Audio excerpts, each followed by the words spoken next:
Peace. I just wanted to share this message real quick with my brothers and my sisters. Allah says in the Quran, in Surah 3, Ayah 159, it says, "And by the mercy of Allah, you dealt with them gently." You know, he's addressing the Prophet Muhammad sallallahu alaihi wasallam. It says, "And had you been severe and harsh-hearted, they would have broken away from about you. So pass over their faults and ask Allah forgiveness for them, and consult them in their affairs. Then when you have taken a decision, put your trust in Allah. Certainly, Allah loves those who put their trust in Him." Now, the reason that I thought about this ayah and I wanted to share something real quick is that, like, you know, Allah is addressing the Prophet Muhammad sallallahu alaihi wasallam, and He's telling him, you know, if he had been harsh-hearted, that they would have broke away from him. He's talking about like the companions and the Muslims, right? You know, if he had been harsh with them, they would have like not trying to been around him. Like nobody really wants to be around that person that is like mad harsh, or like the way that they give advice is in a certain way. And I'm at fault about some of these things too, right? Sometimes I'm that person. But this is a reminder for me and a reminder for my brothers and my sisters that, you know, we need to be merciful to the believers, right? We need to be kind. And it also says to overlook their faults. You know, a lot of us, a lot of times, we just be like nitpicking, right? Like, oh, this brother does this brother ain't doing that, or this brother is like, you know, and I think like sometimes we see certain things and, you know, it might be what we think it is, but sometimes it's not. So we always got to be like open-minded about certain things. Sometimes brothers and sisters might not know that what they're doing is wrong.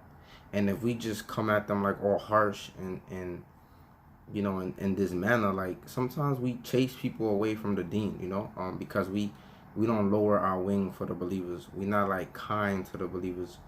And sometimes we more kind to the non-Muslim than to the Muslim. And this is not about that, right? But that is the reality sometimes. But I just wanted to like remind us, right, to be nice to one another, to advise each other in a nice way, right? And, you know, I know sometimes, you know, it's not going to happen, right, sometimes. But I think, like, let's just try to get into the habit of reminding ourselves of it. Because at the end of the day, like, we all are in different levels in this, right?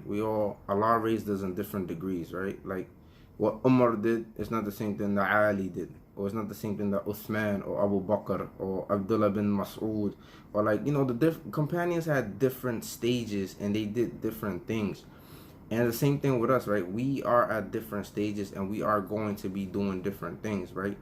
And what I might be doing is not for me to impose that upon you.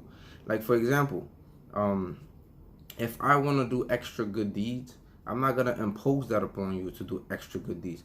It's beneficial. It might help you in the long run. But I'm not going to say you have to do this, you have to do that.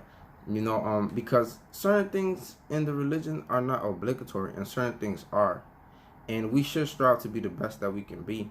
But we also shouldn't be bombarding people with certain things. Like, people are in different levels of their life.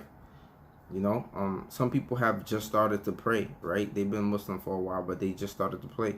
One salat is better than no salat. You know what I'm saying? Like we all, as long as we're making that progress to get back into it and that progress to be better Muslims, then we should support each other in trying to achieve like the hereafter. So I just wanted to share that, like, you know, during this month, like, you know, let's be kind to each other. Not just our Muslim brothers and sisters, but like also like our family, and also those people that we want to set an example to kind of like embrace Islam. Peace. Assalamu alaikum.